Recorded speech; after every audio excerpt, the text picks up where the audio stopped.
दरम्यान महाराष्ट्रातल्या बिबट्यांचा विषय थेट संसदेमध्ये देखील निघाला. या संदर्भातला विषय ठाण्याचे खासदार नरेश म्हस्के यांनी मांडला.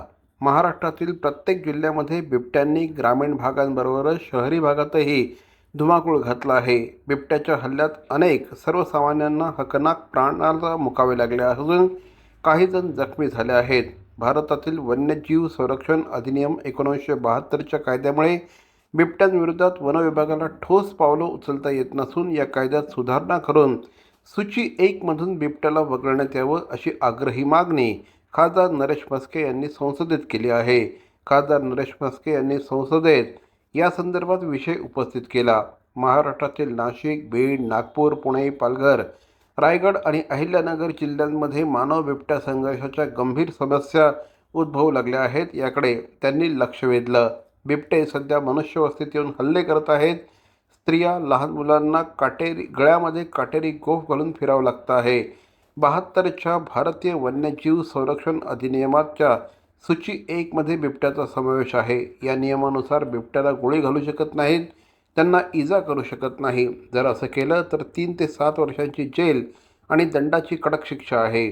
या कायद्याची वन अधिकाऱ्यांना धास्ती असते. मात्र आता नागरिकांच्या जीवावर हे बिबटे उठले आहेत. गेल्या 2 महिन्यात जुन्नर आणि शिरूर भागात बिबट्यांच्या हल्ल्यांमुळे 14 जणांचा दुर्दैवी मृत्यू झाला असल्याकडे त्यांनी लक्ष वेधलं. राज्यातील ऊसाच्या क्षेत्रात अंदाजे 2000 बिबटे वास्तव्यास आहेत. अनियोजित विस्तारामुळे ते मानवी वस्त्यांमध्ये वाढत्या प्रमाणात प्रवेश करत आहेत. हा संघर्ष केवळ स्थानिक समस्या नाही तर महाराष्ट्राला भेडसावणारी आता ही समस्या बनली असल्याचं देखील खासदार नरेश म्हस्के यांनी म्हटलं आहे.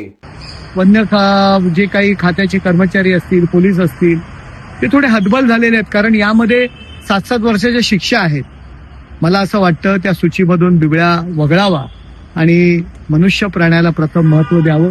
चुका कुणाच्याही असतील, परंतु निरपराध लहान मुलांना उचलून नेलं जातंय, त्यांच्यावर हल्ला केला जातोय आणि यापासून संरक्षण करण्याकरता जे कारवाई होऊ शकत नाहीये तर त्याकरता 1972चा वन्यजीव प्राणी संरक्षण कायदा आहे. त्यामध्ये सूची 1 मधून बिबळा वगळावा अशा पद्धतीचा 377 मध्ये माझा आज मुद्दा या ठिकाणी संसदेत मी घेतलेला आहे आणि नक्कीच शासन या स्तरावरती विचार होईल.